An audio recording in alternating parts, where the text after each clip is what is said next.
Hello and welcome to ESL Teaching Vocabulary in All Grades. If you would like to join us, our entire slide deck is available at bit.ly/ESL vocab for all.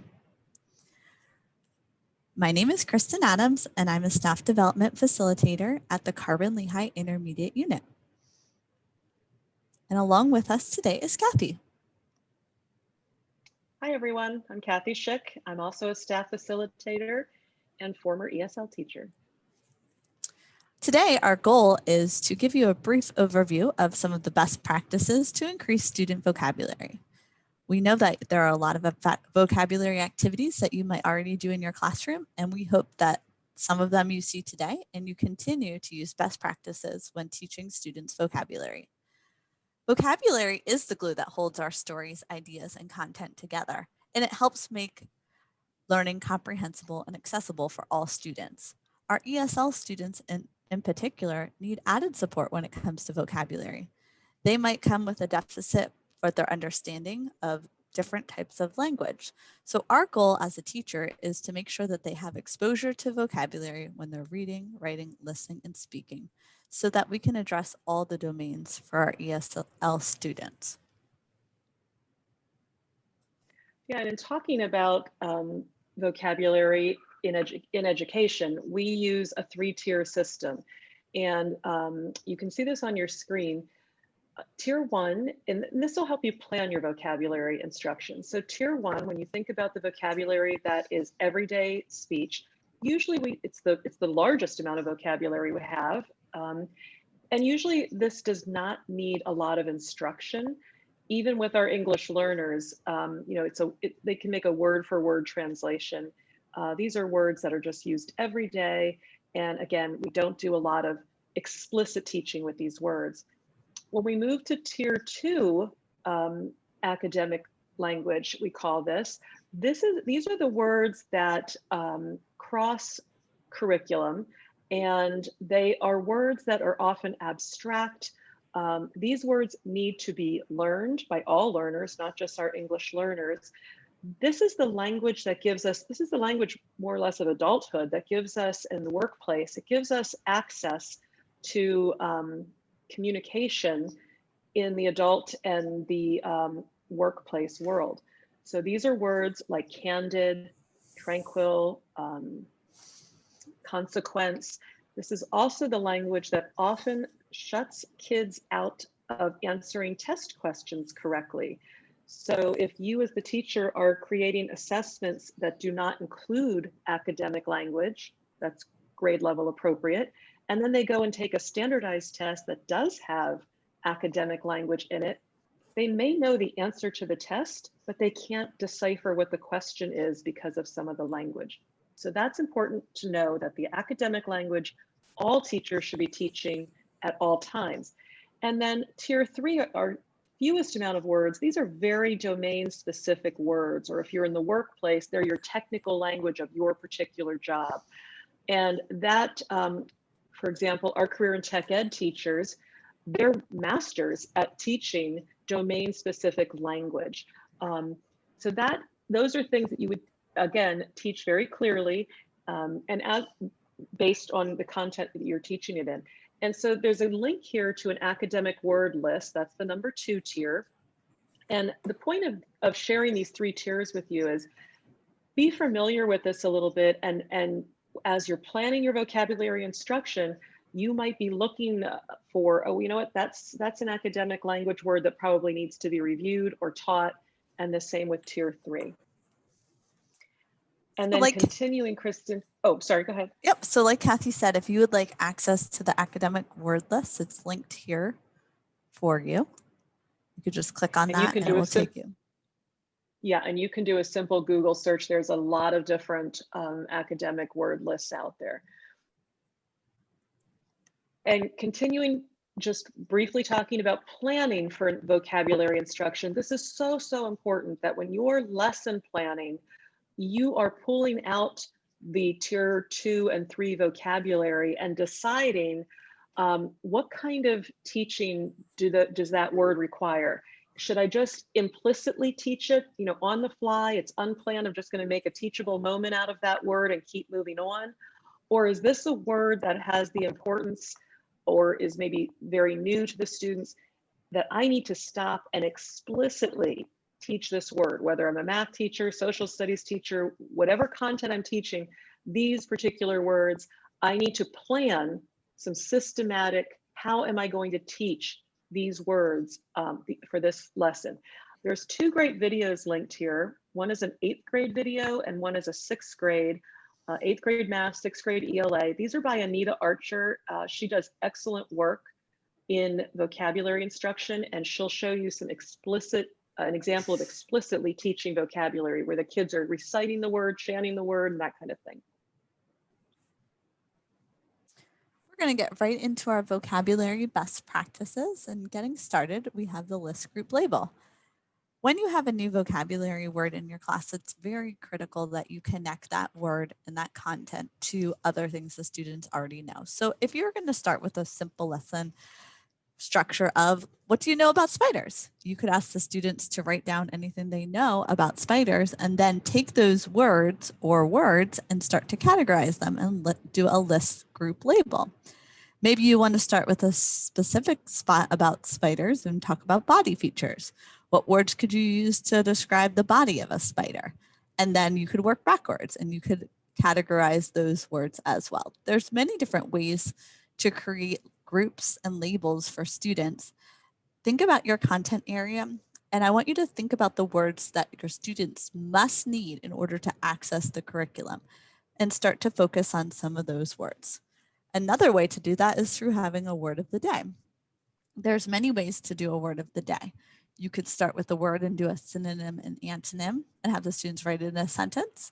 If you have younger students, you could have them draw a picture to go with it. If you have older students, you could have them provide examples and non-examples.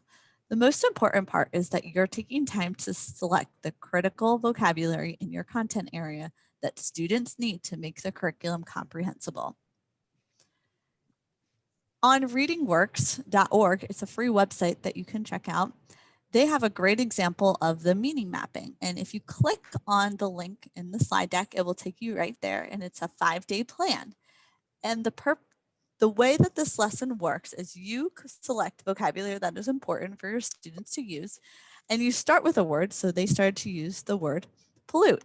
And they start to connect it and build a larger web or meaning map for the students so they can see how words are interconnected. Oftentimes when we have an ESL student, they might know one version of the word, but not different ways that that word can be used. So the shades of meaning can be explained as well. So definitely check out readworks.org if you want an idea for a Monday through Friday plan for helping students to connect words.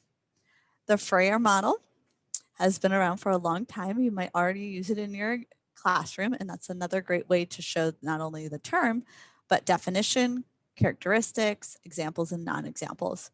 If you use Google Classroom or you're doing a live lesson and you want students to interact with you, if you click on the link in the slide deck, you can see it will take you to a Jamboard.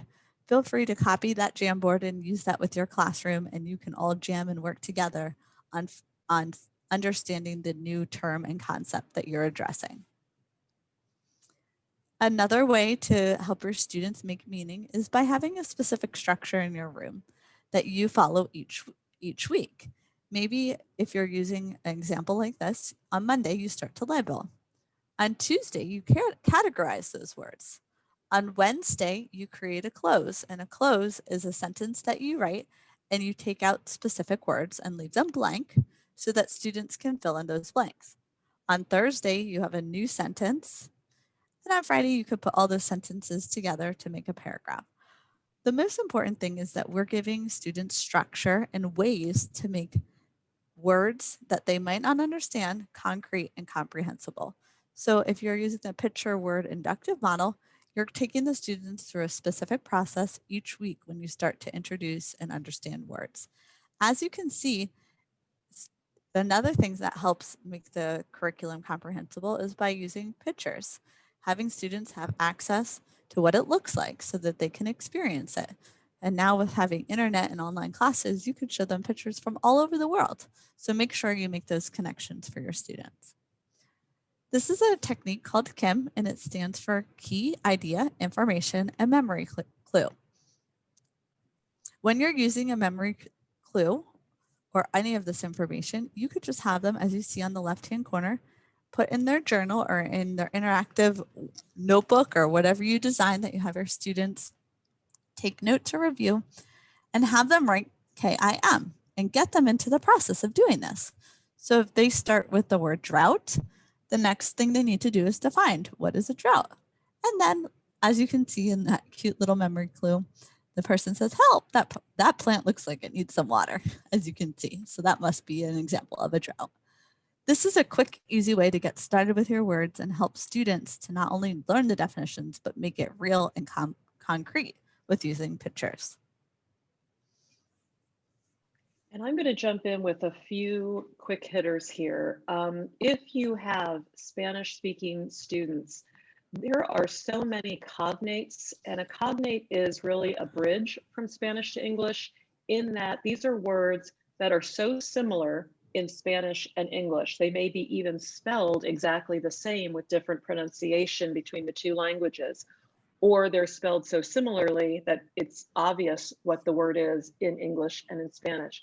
So I put together a list. These are hyperlinks to some math cognates, science, and just a general list of cognates. And as a teacher, if you can be aware of these, or even talk to your Spanish-speaking students about, maybe they could point them out when they see these. But this is another way for kids to make those connections to the language that is their primary language to English. Underneath that, I thought we'd be remiss without mentioning something about roots and suffixes, word parts basically. And again, usually math and science is a great place to teach some root words. Hydro, for example, you'll find in many, many words. So those Greek and Latin roots, again, they're often cognates as well, but there's a list for you of some of those. And then word walls, I started teaching long ago in first grade, and word walls were just kind of new. And now I see them done successfully in K to 12. And I think it's really important, if you don't know anything about word walls or know enough about word walls, do some research. They're a wonderful tool when they're done well. And by that, I mean they're interactive. They're not just words that are thrown up there in September and they're still up there in June, and we really maybe didn't even use them. So these are some links for tips for creating effective word walls in secondary. I find that the elementary people already have a pretty good handle on this. And then some ideas for how to keep your word wall interactive. So now you've got this list of great words. What can you do with it? Some activities that you can do. And these make great bell ringer activities or exit ticket activities using words that are on your word wall. And then finally, just a reminder for these few tips, that vocabulary instruction can really, think of it as scaffolding it. So when you're talking to your students and telling them about an assignment, you're using everyday informal language, and that's great. But you also want to make that bridge to integrating some very academic language in the way you speak and in the way you express in writing directions, or when you put things on the board. So in other words, up your game a little bit with the academic language, include that, use it. And if you have to explain it first, that's okay. But the more you use it, the more kids will become familiar with it, so that when they're faced with it on assessments or in text, they're more comfortable with it. So those are just a few quick tips with lots of links there for you to look at. So definitely take a look at those vocabulary instructional idea links, and thank you, Kathy, for explaining that. Just a reminder, the more students learn the high utility words, the better they're able to comprehend the text that contains those words or similar ones. So our goal really is to take words that they know and start to connect them together. Here's a great online tool that you can use with your students. It's called VisuWords.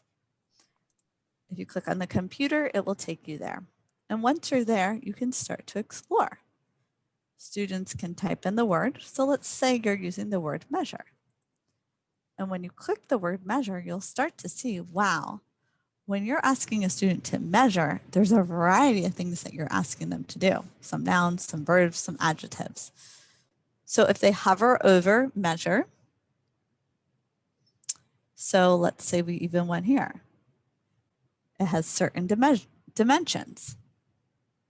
This word measure, if you click on that again, we'll take it out even further. Now we have a B, the quantity of being. We have a scale, we have stand. So if you keep clicking on it, it will take it out even further for you, and it will start to make that connection. Because as you can see, there's many things we're asking students to do when we're asking them to measure. So if you click on the word in any direction and double click on it, you hover over, it gives you the definition, and you start to click on it. Take a look at this. When we ask students to measure quantity or an amount, look at all those things that we're asking our students to do. That's a large and heavy lift. So our job as teachers is to make the vocabulary accessible and comprehensible. So start to think of your vocabulary instruction and think of some of the best practices you might already use, or start to consider some of the ones we mentioned today so that your students can have access to the curriculum. If you have any further questions or anything you would like to learn more about, feel free to check us out. I have a YouTube channel as well that you can follow along with. Thank you, Kathy, for joining us today. And if you would like to learn more about elementary vocabulary in depth, there's a presentation called Wonderful Words that we can give you access to. Feel free to email me, or a secondary version called Wicked Words. Have a great rest of your day, and thank you for joining us.